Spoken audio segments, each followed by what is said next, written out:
আমাৰ pregnant lady সকলে যিকেগৰাকী first pregnancy হয় তেওঁলোকে 5,000 টকাকে পাব আৰু সেকেন্ড প্ৰেগনেন্সি যদি ছোৱালী জন্ম হয় তেওঁ 6,000 টকা একেলগে পাব।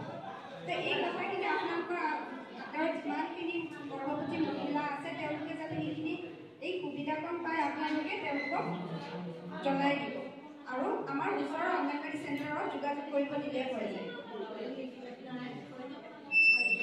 ডকুমেণ্ট আপোনালোকৰ লাগিব যেতিয়া আপোনালোকে গম পায় যে মহিলাগৰাকী প্ৰেগনেণ্ট হৈছে বা তেওঁ কনচিভ কৰিছে লগে লগে 3 মাহৰ ভিতৰতে আপোনালোকে অংগনবাড়ী চেণ্টাৰত গৈ কিনে বেনিফিচিয়াৰীগৰাকী তাতে আপোনালোকে এণ্ট্ৰি কৰাই ল'ব চেণ্টাৰত গৈ পিনে। তাতে আপোনালোকক ডকুমেণ্টছ প্ৰথমে লাগিব আধাৰ কাৰ্ড যিহেতু আজিকালি সকলোৰে আছে আৰু আধাৰ কাৰ্ডখন মেণ্ডেটৰী। আধাৰ কাৰ্ডখন নহ'লে মানে পইচা নোপোৱাব আৰু পইচাটো যিটো ফাৰ্ষ্ট প্ৰেগনেন্সিত আপোনাৰ প্ৰথম 3 মাহৰ ভিতৰত যেতিয়া অংগনবাড়ী চেণ্টাৰত ৰেজিষ্টাৰ হ'ব 3,000 টকা পাব আৰু সেইটো ডাইৰেক্ট বেনিফিট হয়। পইচাটো ডাইৰেক্ট বেনিফিচিয়াৰী মানে প্ৰেগনেন্ট লেডিগৰাকীৰ একাউণ্টত সোমাই যাব।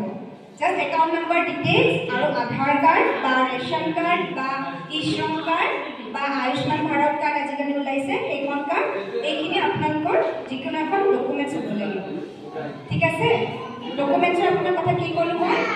ৰেচন কাৰ্ড হ'ব লাগিব, নহ'লে আধাৰ কাৰ্ড লাগিব, নহ'লে ই-শ্ৰম কাৰ্ড লাগিব, নহ'লে এমেট্ৰেগা জব কাৰ্ড আছে কিছুমানৰ সেইখন লাগিব।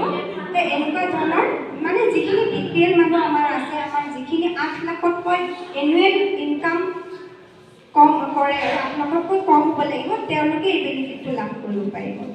আঁচনিটো মনত থাকিলে আপোনালোকক সকলোকে ক'ব ওলাইছোঁ প্ৰধানমন্ত্ৰী মাতৃ বন্দনা যোজনাৰ অধীনত এই PMMY আঁচনিখন মানে শ্বৰ্টত PMMY বুলি কয়। PMMY আঁচনিখনৰ অধীনত আমাৰ প্ৰথম গৰ্ভৱতী হোৱা মহিলাই 2টা ইনষ্টলমেণ্টত 5,000 টকা পাব আৰু সেকেন্ড বাচ্চাটো যদি আপোনাৰ ছোৱালী হয় ছোৱালীগৰাকী জন্মৰ পাছতে 6,000 টকা একেলগে মাতৃগৰাকীৰ একাউণ্টত সোমাব, ডাইৰেক্টলি একাউণ্টত সোমাব। গতিকে আপোনালোকৰ যদি বেনিফিচিয়াৰী একাউণ্ট নাই, বেংক একাউণ্ট নাই, তেওঁলোকে নিজৰ নামত যাতে বেংক একাউণ্টটো খোলে আৰু বেংক একাউণ্টটো আপোনালোকে আধাৰ কাৰ্ডৰ লগত চিটিং কৰাব লাগিব। বেংকত গৈ পিনে আধাৰ কাৰ্ডৰ লগত লিংক বা চিটিং কৰাব লাগিব।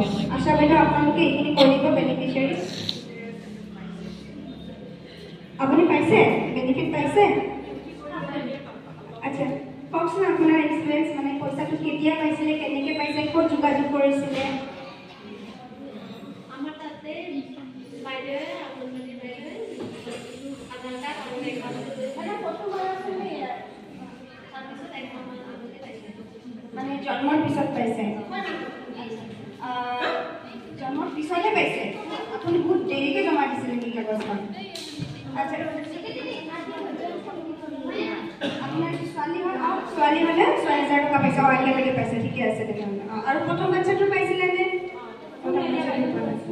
কোনটো এৰিয়া আপোনাৰ?